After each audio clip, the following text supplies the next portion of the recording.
நாம் இந்த யுகத்தை வந்து மூலதன ஒளிக்காலம் அப்படி தமிழில் சொல்லலாம், மூலதனத்தினுடைய காலம் அப்படின்னு தான் சொல்லணும் அப்படின்னு ஒரு ஆர்குமெண்ட் வைக்கிறாங்க. ஏங்கல்ஸ் வந்து நிறைய எழுதியிருப்பார். அந்த மனித குரங்காக இருந்து அவன் மாறின ஒரு காலகட்டத்தில் உழைப்பினுடைய பாத்திரம் என்ன அப்படின்னு ஒரு புத்தகம், குட்டி புத்தகம், ரொம்ப நல்ல இன்ட்ரெஸ்டிங்கான ஒரு புத்தகம். அது படித்து பாருங்கள். ஆந்த்ரோபாலஜிக்கல் வியூவில் வந்து ரொம்ப முக்கியமானது. ஸோ அப்போ அந்த உழைப்பு அப்படிங்கிறது எப்படி வந்து அவனை வந்து ஒரு அடுத்த கட்ட நகர்வுக்கு வந்து கொண்டு சேர்த்துச்சு. ஏன் இவ்வளோ பூமியை நம்ம அழிச்சதுக்கு அப்புறமும் திருப்பி எக்ஸ்பேண்ட் பண்ணுறாங்க அப்படின்னா அவன் தன்னுடைய ஓனர்ஷிப்பாக நினைக்கிறான். ஆயில் எங்களோட இதுப்பா, ஃபாசில் ஃபியூல் எங்களோட இதுப்பா, அதை போய் நீ எரிக்கக்கூடாதுன்னு சொல்கிற, நீ யாருறாங்கிறான். இந்த பூமிக்கானதுன்னு அவன் நினைக்கல, அது பூமியினுடைய சொத்துங்கிறத அவங்க நினைக்கல. அவங்க நினைக்கிறாங்க கேபிட்டலில் வந்துட்டு மார்க்ஸ் வந்து கிரவுண்ட் ரெட் அப்படிங்கிற ஒரு சாப்டர் ரொம்ப எழுதியிருப்பாரு. வேற எந்த உயிரினமும் தான் வாழுகின்ற இடத்துக்கு வாடகை கொடுப்பதில்லை.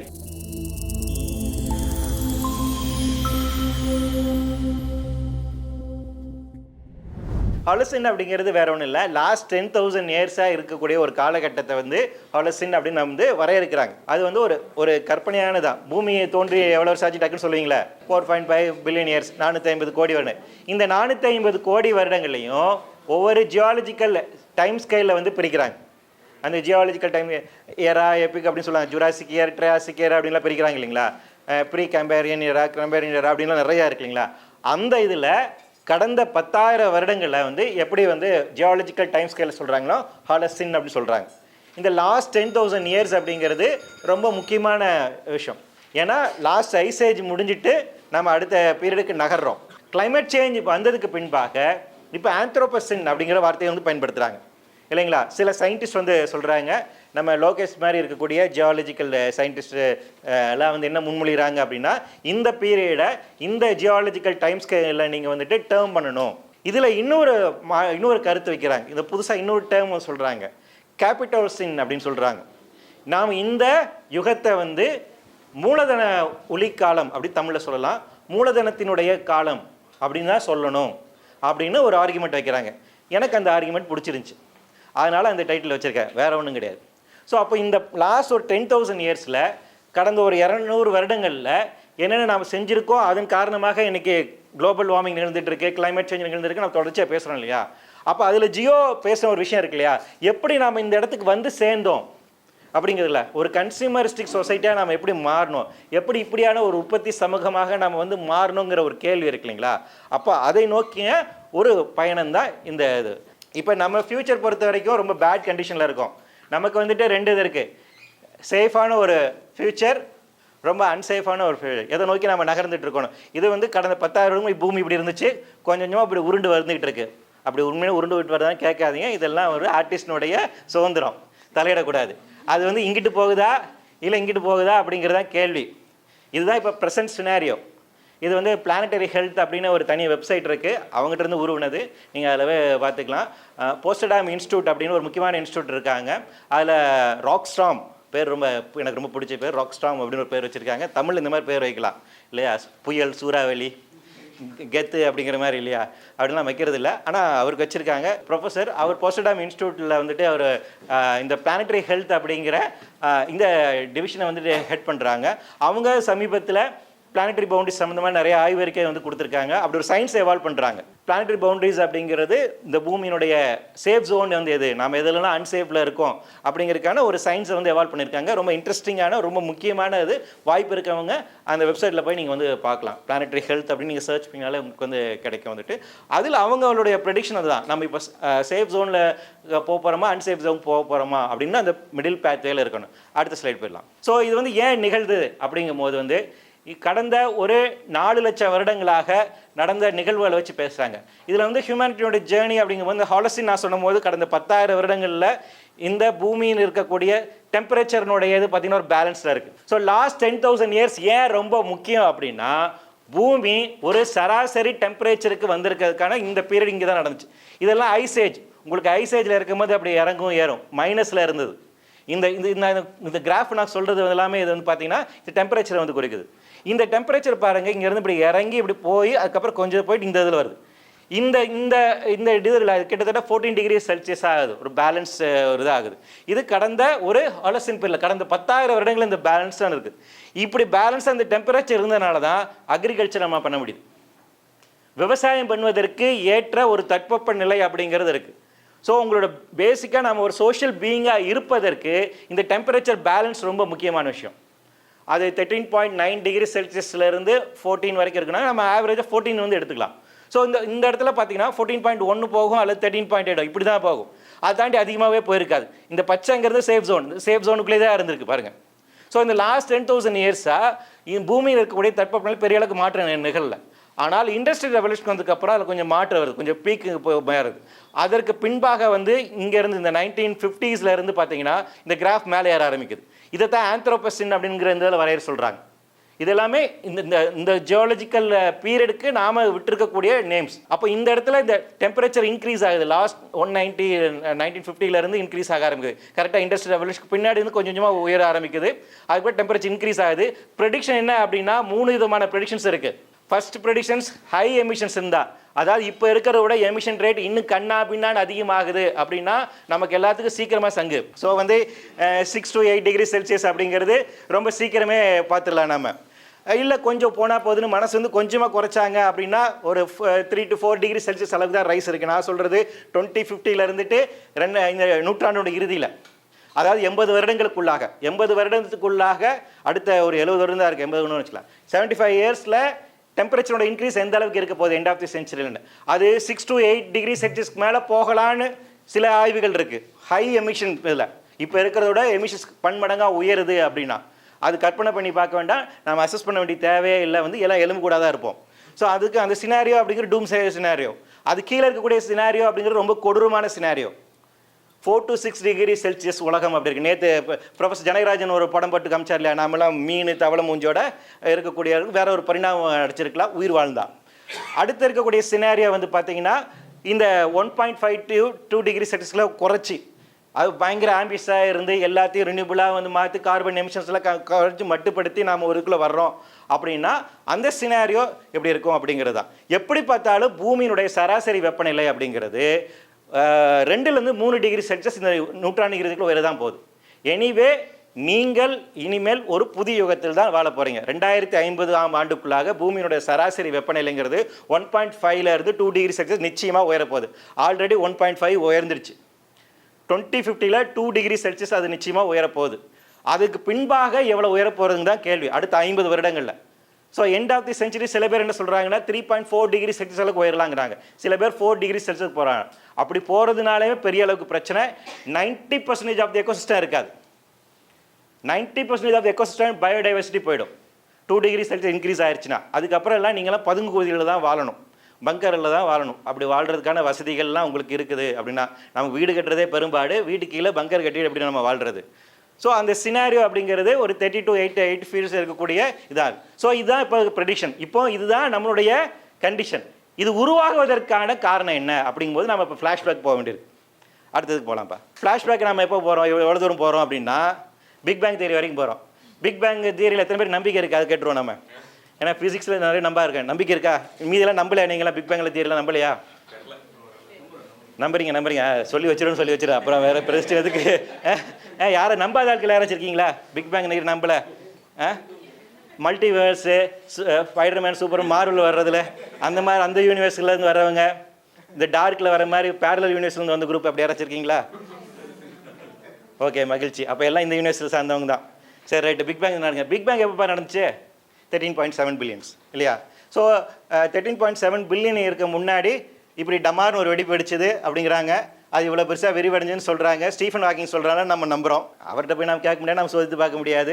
ஏன் நீங்கள் பெரியவங்க சொல்கிறீங்க அப்படின்னு நம்ம நம்பிட்டு இருக்கோம், ரைட்டுங்களா? ஸோ இது பூமி தோன்றதுனுடைய பேசிக்காக. இது ஏன் சொல்கிறேன்னா நம்மளுடைய ஆரிஜின் நம்ம தெரிஞ்சுக்க வேண்டிய ஒரு முக்கியமான விஷயம் இருக்குது. அதாவது இயற்கையாக நம்ம என்னவா இருந்தோம், இப்போ என்னவா இருக்கோம், அந்த வேரியேஷன்ஸ் நீங்கள் வந்து புரிஞ்சுக்கணும்னா very basic of the origin of யூனிவர்ஸ்லேருந்து நீங்கள் அது புரிஞ்சுக்கணும். அடுத்த ஸ்லைட் போயிடலாம்ப்பா. ஸோ அப்படி உருவான நீங்கள் திஸ் கல்ப்ரிட் வந்து நம்ம வாழ்க்கை நிறைய விளாண்டுட்டாப்ல.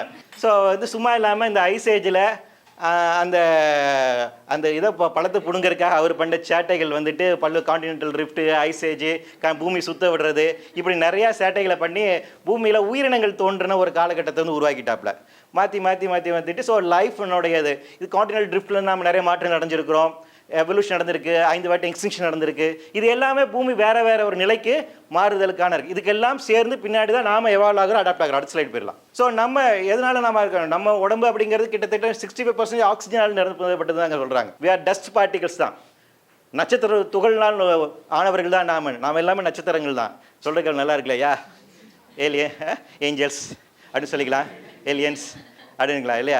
ஸோ துகள்கள், கார்பன், ஹைட்ரோ கார்பன்ஸ், தென் நைட்ரஜன், இதெல்லாம் சேர்ந்ததா இந்த மாலிகல்ஸ், இந்த கெமிக்கல்ஸ், இதெல்லாம் சேர்ந்து இப்படி தான் லைஃப் அப்படிங்கிறது. அப்போ இயற்கை என்பது இதுதான் நேச்சர், இதுதான் உங்களுடைய இயல்பு தன்மை.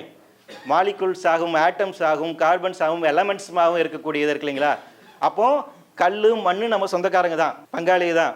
ஒன்று விட்டா என்ன முறை வேணும். அப்போ உயிரற்றது உயிர் அல்லாதது அப்படிங்கிறது இல்லை, ரெண்டும் சேர்ந்தது தான் இயல்பு, அதுதான் நேச்சர். அந்த சிங்குலாரிட்டி அப்படிங்கிறது தான் ஃபிசிக்ஸில் இருக்கக்கூடிய ரொம்ப முக்கியமான ஒரு விஷயம். பார்த்தீங்கன்னா சிங்குலாரிட்டின்னு சொல்லுவாங்க.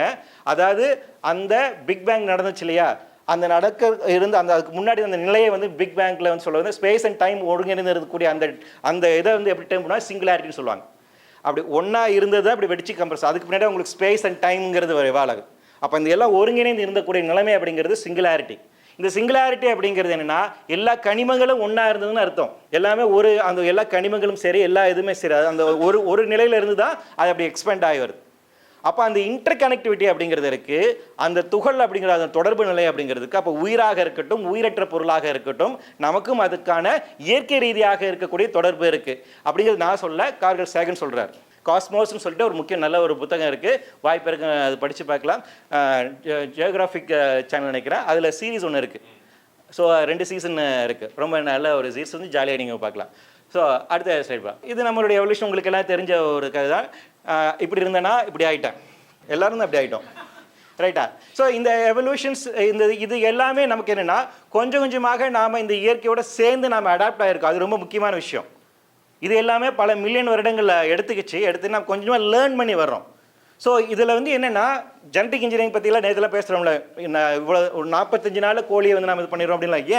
ஏன் இந்த ஷார்ட் டேர்ம் ஏன் பிரச்சனை அப்படின்னா, அணுவாக நாம் இன்னொரு இதோட சேர்த்து ஒரு பரிணாமம் அடைஞ்சு அதுக்கு அடாப்ட் ஆகிறோம். அந்த அடாப்டேஷன் இருக்கு இல்லைங்களா, இயற்கை நடக்கூடிய எவால்யூஷன் ரொம்ப முக்கியமானது. அதுக்கு பல 1000 வருடங்கள் எடுத்துக்குது. ஸோ அப்படி எவால்வ் ஆகிறதையும் ஷார்ட் டேர்ம் குறுக்கு பாதையில் போகிறதுக்குமான சிக்கல் இருக்கு இல்லைங்களா, அது வந்து அப்போ இயற்கைக்கு ஒரு முரண்பட்ட விஷயமா இருக்குது, நம்மளோட இயல்பு தன்மைக்கு முரண்பட்ட விஷயமா இருக்குது.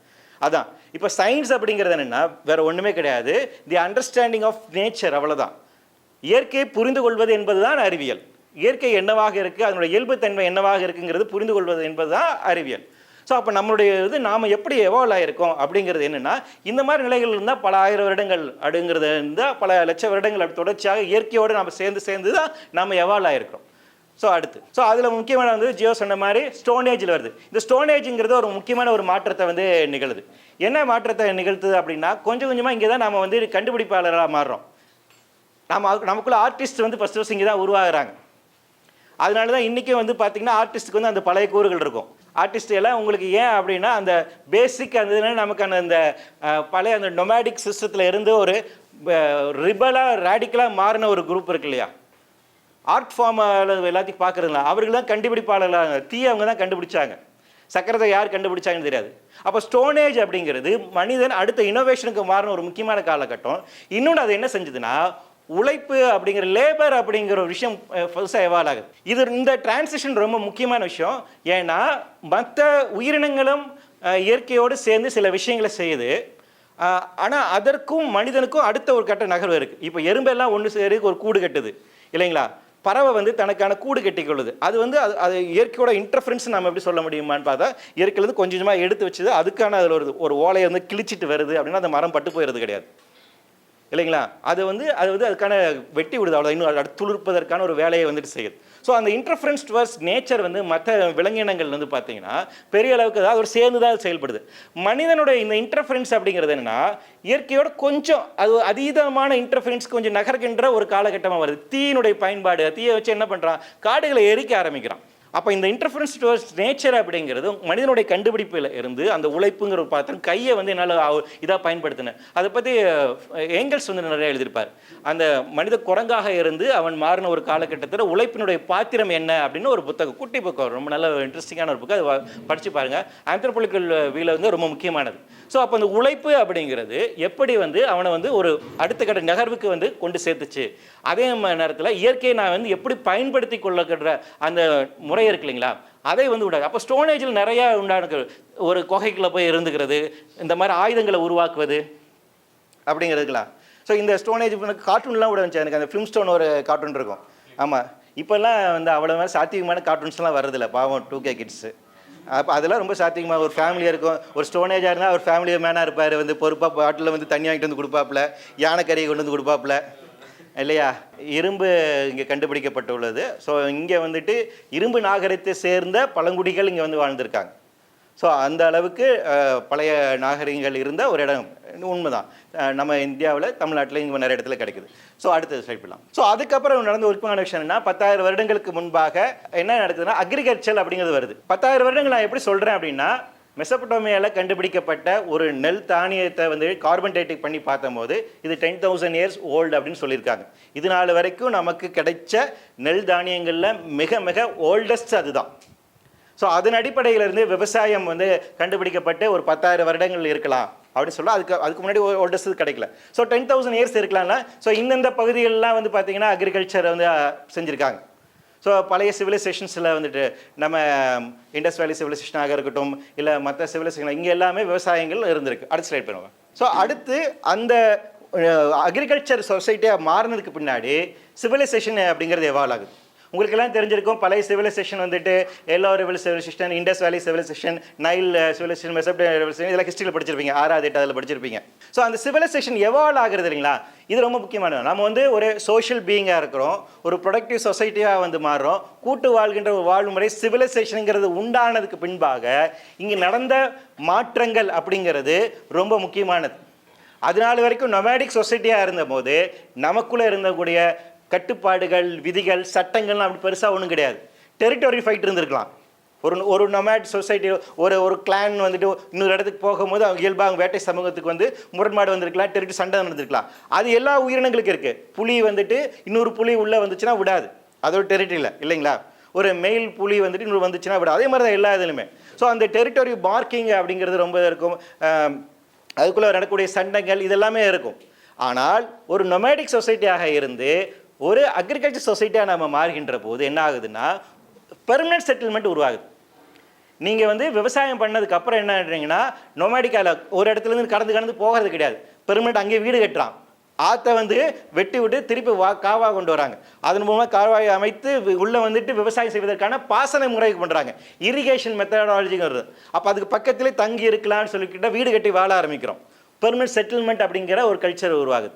இந்த பெர்மனன்ட் செட்டில்மெண்ட் உருவானதனுடைய விளைவு என்ன ஆகுதுன்னா, ஒரு சொசைட்டி அப்படிங்கிற அமைப்பு உருவாகுது, ஊர் அப்படிங்கிற அமைப்பு உருவாகுது, குடும்பங்கிற ஒரு அமைப்பு உருவாகுது, தலைவன்கிற ஒரு அமைப்பு உருவாகுது, அரசன்கிற ஒரு அமைப்பு உருவாகுது, அரசுங்கிற ஒரு அமைப்பு உருவாகுது. இது எல்லாமே நேச்சர் நமக்கு சொல்லிக் கொடுக்கல. இப்போ வந்துட்டு யானை, புலி, சிங்கம், கரடி இதெல்லாம் எங்கள் ஊருப்பா, நாங்கள் கொடியேற்றிட்டோம், வேறு யாரும் உள்ள வரக்கூடாது, இங்கிட்டு வந்தீங்கன்னா நாங்கள் மிசைல் போடுவோம், இது என்னோட ரீஜனு, இதுக்குள்ளே வந்துட்டு இந்த லிஸ்ட் ஆஃப் அனிமல்ஸ் கிடம் கிடையாது, இந்த லிஸ்ட் ஆஃப் அனிமல்ஸ் மட்டும் வரலாம், இந்த லிஸ்ட் ஆஃப் அனிமல்ஸ் கூட தான் நாங்கள் வந்துட்டு உறவு வச்சுக்குவோம், இந்த லிஸ்ட் ஆஃப் அனிமல்ஸ் மட்டும் தான் நாங்கள் தொடுவோம், இந்த லிஸ்ட் ஆஃப் அனிமல்ஸ் மட்டும் தான் பூஜை செய்யலாம், இந்த லிஸ்ட் ஆஃப் அனிமல்ஸ் மட்டும் தான் கிணிமணி ஆட்டலாம். அப்போ என்னென்னா, இது வந்து நம்மளுடைய வசதிக்காகவோ இல்லை அந்த சமுதாயம் அப்போது தங்களுக்கு தேவைக்காக கூட்டு வாழ்கின்ற போது உள்ளே நடக்கக்கூடிய பிரச்சனைகளை சால்வ் செய்கிறதுக்கு அவங்களுக்குள்ள ரூல்ஸ் அண்ட் ரெகுலேஷன் கொண்டு வராங்க. இப்போ கூட்டு சமூகமாக இருக்கக்கூடியது குரங்கும் கூட்டு சமூகமாக இருக்கிறது சோஷியல் பீயிங் தான். பிளானட்ஸ் ஆஃப் தி ஏப்ஸில் மட்டும்தான் அது வந்து ரைஸ் ஆகி ரிபல் பண்ணுது இல்லையா. மற்றபடி ஆனால் கூட்டம் வருது, உள்ளுக்குள்ளே அது சண்டை போட்டதுக்கு அதுக்குள்ளே ஃபேமிலி அப்படிங்கிற செட்டப் இருக்குது. ஆனால் அதுக்கு பியாண்ட் தட் அது வந்து போகிறதில்ல. அப்போ என்ன அப்படின்னா, வித்தின் தி நேச்சர் என்ன வந்துட்டு உங்களுக்கு கொடுத்துருக்கோ அதை புரிந்து கொண்டு அதுக்குள்ளே இருக்கக்கூடிய ஒரு லைஃப் அது வந்து லீட் பண்ணுது.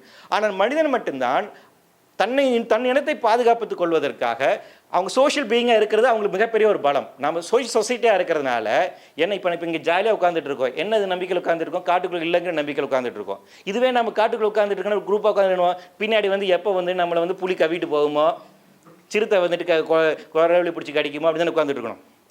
அதுதானே. அப்போ நீங்கள் வந்து உங்கள் இன்ஸ்டிங் பயங்கரமாக வேலை செஞ்சுட்டு இருக்கும், கையில் ஒரு ஆயுதத்தோடு இருப்பீங்க, பின்னாடி இப்படி வருமா இப்படி வருது யார் வந்து குத்துவாங்க அப்படின்ட்டு பார்த்துட்டு இருப்பீங்க. அப்போ ஒரு வைல்ட் பீயிங்காக நீங்கள் இருக்கும்போது உங்களுக்கு இந்த ரிலாக்ஸேஷன் கிடைக்காது. இப்போ ஏன் இவ்வளோ ஜாலியாக நீங்கள் வந்துட்டு ஒரு ரிலாக்ஸாக உங்களாக இருக்கும்னா, உங்களுக்கு வெளியே செக்யூரிட்டி இருக்குதுங்கிறது இருக்குது. ஏன்னா நீங்கள் சொசைட்டிக்குள்ளே இருக்கீங்க, ஒரு வைல்டு பீயிங்காக இல்லை. சோஷியல் பீயிங்காக நம்ம இருக்கிறதுனால நமக்கு இந்த ப்ரொடெக்டிவ்னஸ் அப்படி கிடைச்சிருக்கு. அப்போ இதுக்குள்ளே இருக்கணும்னா சில கோட்ஸ் அண்ட் ரெகுலேஷன்ஸ் வேணும். அப்போ இந்த கோட்ஸ் அண்ட் ரெகுலேஷன் ஏற்றுக்கிட்டா தான் நீ சொசைட்டிக்குள்ள இருக்க முடியும். இல்லைனா நீ காட்டுக்குள்ளே தான் இருக்க முடியும். அப்போ அந்த வாய்ப்பு இருந்துச்சு, இப்போ அந்த வாய்ப்பு கிடையாது. நீ காட்டுக்குள்ளேயும் போக முடியாது. காட்டுக்குள்ளே போனால் சுட்டுடுவாங்க. காட்டுக்குள்ளேயும் நீ இருக்கக்கூடாது, நாட்டுக்குள்ளே தான் இருக்கணும். நாட்டுக்குள்ளே நான் சொல்கிற மாதிரி தான் இருக்கணும். இது என்னன்னா நமக்கு நாமே செய்து கொண்ட விஷயங்கள். அதாவது என்னென்னா இது ஒரு விதமான கற்பிதங்கள். இது எல்லாமே செயற்கையாக உருவானது. இதை நான் சொல்லலை, சேப்பியன்ஸில் நம்ம ஹொராரி சொல்கிறார். அடுத்து சொல்லிப்பேன். நான் சொன்ன சட்ட திட்டங்கள் அப்படின்லாம் நமக்கு இது நாள் வரைக்கும் கிடைச்சதில் கிட்டத்தட்ட 2000 வருடங்களுக்கு முன்பாக சில கோட்ஸ் ஏற்றப்பட்டதாக இருக்குது. திருக்குறள் உங்களுக்கு தெரிஞ்சிருக்கும். கிட்டத்தட்ட அது ஒரு 2000 வருடங்கள் பழமையான இருக்கக்கூடிய ஒரு அறத்துக்கான நூல். ஸோ திருக்குறளுமே அறம் குறித்தான சில விஷயங்களை பேசு. தொல்காப்பியத்துலாம் நமக்கு சில விஷயங்கள் இருக்குது. அப்போ நம்ம சமூகத்திலேயே 3000 வருடங்களுக்கு முன்பாக சில வரையறைகளுக்கு கொண்டு வர ஆரம்பிச்சிட்டோம். அப்போ ஒரு லாஸ்ட் ஒரு 5000 இயர்ஸில் என்ன நடந்திருக்கு அப்படின்னா, மனித சமூகம் எப்படி வாழணும், எப்படி அவருக்குள்ளே இயங்கிக் கொள்ள வேண்டும் அப்படிங்கிற சில கட்டுப்பாடுகளை நோக்கி கொண்டு வர ஆரம்பிச்சிட்டோம். இது எல்லாமே செயற்கையான கட்டுப்பாடுகள் தான். இயற்கை இப்படி நான் மட்டும் சொல்லலை. ஆனால் மனித சமூகம் தன்னுடைய பரிணாம வளர்ச்சியின் மூலமாக அவங்களுக்கு இருக்கக்கூடிய அந்த கான்சியஸ்னஸோட டெவலப்மெண்ட் மூலமாக என்ன பண்ணுறாங்களா, தங்களுக்கு தாங்களே பாதுகாப்பாக இருப்பதற்கான சொசைட்டியாக ஒரு ஃபார்ம் பண்ணி சில விஷயங்களே பண்ணுறாங்க. அதில் சில வரையறைகளை கொண்டு வராங்க. அதில் லேண்டுங்களா இதில் என்ன நடக்குது அப்படின்னு பார்த்தீங்கன்னா, சில விஷயங்களுக்கு புனிதத்துவம் கொண்டு வர ஆரம்பிக்கிறாங்க. ஸோ நான் சொன்ன சேப்பியன்ஸில் இது எப்படி மித் அப்படிங்கிறது ரொம்ப ரொம்ப ரொம்ப சிம்பிளாக ஒரு கேள்வி கேட்பார். ஒன்றும் இல்லைப்பா, இன்றைக்கி உங்கள் ஜோப்பில் ஒரு 100 ரூபா இருக்குது. அது ஒரு பிரிண்டட் மெட்டீரியல் இல்லையா? பிரிண்டட் மெட்டீரியல் தானே, கலர் பேப்பரை கலரில் பிரிண்ட் அடித்து கொடுத்துருக்காங்க. இப்போ ஒரு நோட்டை என்னால் இப்படி கிழிச்சு போட முடியும். இந்த பேப்பரை இப்படி கிழிச்சு, ஒரு ரூபா நோட்டை கிழிச்சு போட முடியுமா? சட்டப்படி அது கிழிக்கவும் கூடாது. நீங்கள் அது அஃபென்ஸ். ஒரு ரூபா நோட்டையோ காயினையோ நீங்கள் டேமேஜ் பண்ணக்கூடாது. That's an offence. ஏன் அதுக்கு அவ்வளோ ப்ரொடெக்டிவ் கொடுத்துருக்கோம்? ஆனால் அது சாதாரண பேப்பர் தானே, பிரிண்டட் மெட்டீரியல் தானே. அந்த பிரிண்டட் அதை நான் பிரிண்ட் அடித்தா ஜெயிலுக்குள்ளே இருக்கணும். நாசிக்கில் பிரிண்ட் அடித்தா அதை நீங்கள் வாங்கி சந்தோஷம் செலவு பண்ணுவீங்க. அவனும் பிரிண்ட் நல்ல அதோட நல்ல குவாலிட்டி சிவகாசியில் எங்கள் அண்ணா செடி பாப்பில் அடித்து கொடுக்குறான். என்ன இது அநியாயம், ஹிப்போக்ரசி, வாட் இஸ் திஸ்? ஏன் அப்போ என்னென்னா, நான் மட்டும்தான் பிரிண்ட் பண்ணணுங்கிற அதிகாரம் இருக்குது. அவங்க மட்டும் பிரிண்ட் பண்ணும்போது அதுக்கு வேல்யூ, அது ஒரு சாதாரண பேப்பர் தானே, அதுக்கு ஒரு வேல்யூ கொடுக்குறீங்களா? சரி, இந்த காசை எடுத்துகிட்டு போயிட்டு நம்ம முப்பாட்ட சோழர் காலத்தில் அது பயன்படுத்த முடியுமா? சோழர் காலத்தில் இருக்கக்கூடிய காயினை இப்போ அண்ணா 2 வாழைப்பழம் கொண்டு கேட்க முடியுமா?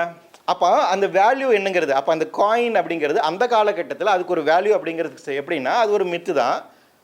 ஆனால் அதுக்கு அந்த காலத்தில் ஒரு வேல்யூ அப்படி கொடுக்கப்படுது. அப்போ இப்படி டேஞ்சபிளாக இருக்கக்கூடிய இந்த விஷயங்களுக்கான ஒரு செயற்கையாக நம்ம சமூகம் சார்ந்து கூட வேல்யூ கொடுது. இதை சேப்பியன்ஸில் பார்த்தீங்கன்னா ரொம்ப இன்ட்ரெஸ்டிங்காக அவர் சொல்லியிருப்பார். ஸோ இந்த நான் சொன்ன இந்த எவல்யூஷனில் மனிதன் தன்னைத்தானே பாதுகாத்துக் கொள்வதற்காக எப்படியான இந்த கற்பிதமான விஷயங்களை இது பயிற்றுச்சான் அப்படிங்கிறத பேசுகிறார். ஸோ அடுத்த ஸ்லைடில் போயிடலாம். ஸோ அதில் நான் சொன்ன மாதிரி இந்த விஷயங்கள் என்னென்னா, இது எவால்வ் ஆகும்போது இதுக்கெல்லாம் ஒரு ஃபிலாசபிக்கல் ஜஸ்டிஃபிகேஷன் கொடுக்க ஆரம்பித்தாங்க. நம்ம சாக்ரட்டிஸ், பிளேட்டோ, இந்த மாதிரி ஆட்கள் அவங்க சொன்னதெல்லாம். இவங்க வந்த காலகட்டத்தில் கிரேக்க சமூகம் அப்படிங்கிறது எப்படி இருக்குன்னா, அப்போ ஒரு எலைட் சமூகம் உருவாகிட்டாங்க. ஸ்லேவ்ஸ் ஒரு பக்கத்தில் இருக்கிறாங்க.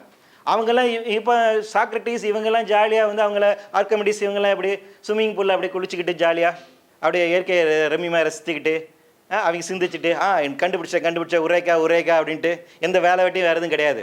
அதனால் உட்காந்து பயங்கர சிந்திச்சு சும்மா இல்லாமல் அல்ஜிபிராவை கண்டுபிடிச்சி நம்மளை சாகடிச்சு. ஆனால் என்னென்னா, அப்போ ஃபிலாசபிக்கல் திங்கிங் இதெல்லாம் எவால்வ் ஆகுது, ஒரு பொலிட்டிக்கல் தாட்ஸ் எவால்வ் ஆகுது. அதில் நடந்த ஒரு முக்கியமான விஷயங்கள் என்னென்னா, இந்த நாடு, முறை, தலைவன், அரசன் இதுக்கு எல்லாமேக்கான ஃபிலாசபிக்கல் ஜஸ்டிஃபிகேஷன், பொலிட்டிக்கல் ஜஸ்டிஃபிகேஷன் கொடுக்க ஆரம்பித்தாங்க. ஸோ ஃபர்ஸ்ட் கல்பிரிட்ஸ் இவங்க தான், சோ கால்ட் ஃபிலாசபர்ஸ் தான். ஏன் இங்கே உயிர் இருக்குது, ஏன் தலைவனாக இருக்கா, ஏன் அவர் அரசனாக இருக்கான், ஏன் நீ அடிமையாக இருக்க அப்படிங்கும்போது இவர்கள் ஆண்டவரத்திலும் நேராக வந்தவர்னாங்க. அரசனுக்கு சொல்லிட்டாங்க டெஃபினிஷன், அவர் வானத்துலேருந்து டைரெக்டாக அப்படி இறங்கி வந்தவர்ப்பா அப்படின்னு. இப்போவும் நம்ம பயாலஜிக்கல் பீயிங் இல்லைன்னு சொல்கிற தலைவர்கள் தான் நம்ம சந்திச்சுட்டு இருக்கோம். அது அப்போவுமே இருக்குது, இப்போவுமே நம்பர் கூட்டம் இருக்குதுன்னா அப்போ எப்படி நம்பி இருப்பாங்க யோசிச்சு பாருங்க இல்லையா? அப்போது அரசனுடைய நேரடி வாரிசு, கடவுளுடைய நேரடி வாரிசாக அரசன் பார்த்தாங்க. அப்போது இந்த இடத்துலனா அரசன் நீங்கள் கொஸ்டின் பண்ண முடியாது. கொஸ்டின் பண்ண முடியாதக்கூடிய இடத்துலேருந்து வரும்போது இந்த நாடே எனக்கு சொந்தம், நான் பார்த்து உனக்கு இந்த இடத்த நீ வச்சுக்கோ, இந்த காட்டை நீ வச்சுக்கோ அப்படின்னு நான் கொடுக்கலாம். இல்லை நீ என்ன எடுத்து பேசுறீங்கன்னா இந்த திருப்பி அவனை தலைகளை கட்டி தொங்க விடு, கழுத்தெடு.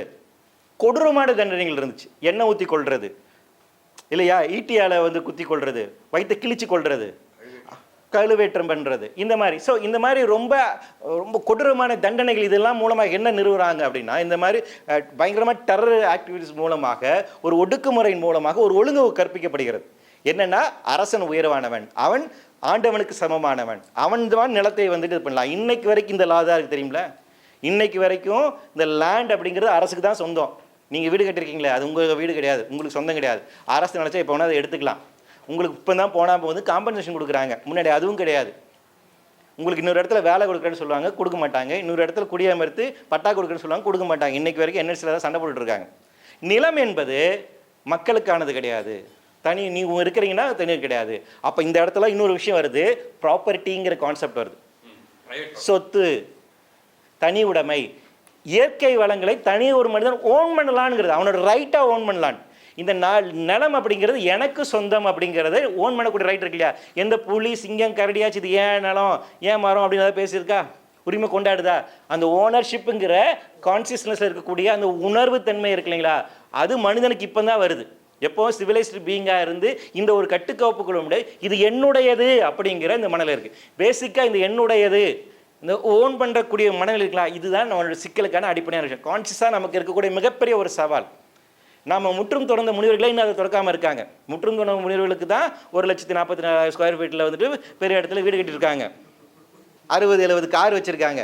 ஓசோவெல்லாம் நீங்கள் பார்த்துருக்கலாம், டைமண்ட் வாட்ச். அவராச்சும் கொஞ்சம் நேர்மையானவர். ஆமாம், நான் ஜாலியாக இருக்கேன், வாட்ஸ் ப்ராப்ளம் வித் யூன்னு கேட்பார். அவர்கிட்ட அந்த நேர்மை இருந்துச்சு. என்கிட்ட இவ்வளோ ராயல் காயர் இருக்குது, இவ்வளோ காயர் இருக்குது, லைஃப் கொண்டாட்டம் வந்து கொண்டாடுன்னு சொல்கிறாங்க. ஆனால் நம்ம ஊரில் இப்போ இருக்கிறவங்கலாம் முற்றுந்தவர்கள், நாங்கள் வந்துட்டு நீக்கமணி இருந்துருக்கிறோம், அப்படி போகிறோம் இப்படி போகிறோம் கதை விட்டுட்டு இவங்க போகிறதெல்லாம் லக்ஸரி கார்லேயும் ஃப்ளைட்லையும். அப்போ என்னென்னா, அந்த ஓனர்ஷிப் அப்படி ஓன் பண்ணக்கூடிய ஒரு பொருளை வந்து ஓன் பண்ணக்கூடிய அந்த மனநிலை இருக்கு இல்லைங்களா, அதுலேருந்து நீங்கள் விடுபடாமல் இருக்கலாம். அந்த பற்றற்ற நிலை அப்படின்னு நம்ம சொல்கிறோம் இல்லையா, புத்தர் பேசுனது இருக்குல்ல, இந்த பற்றற்ற நிலை அப்படிங்கிறது எல்லா உயிரினத்துக்கும் இருக்குது, மனிதனுக்கு இருந்துச்சு. ஆனால் ஒரு சோஷியல் பீயிங்காக மாறினதுக்கப்புறம் அது இல்லாமல் போச்சு. அடிப்படை சிக்கல் இங்கே உண்டாகுது. அப்போ என்ன ஆகுதுன்னா, அது அடுத்தடுத்து எனக்கு இவ்வளோ பணம் வேணும், எனக்கு இவ்வளோ சொத்து வேணுங்கிறது உண்டாக்குது.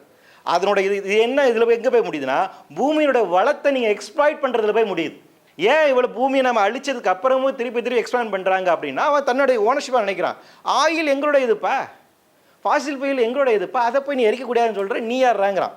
இந்த பூமிக்கானதுன்னு அவன் நினைக்கல, இது பூமியோட சொத்துங்கிறத அவங்க நினைக்கல. அவங்க நினைக்கிறாங்க.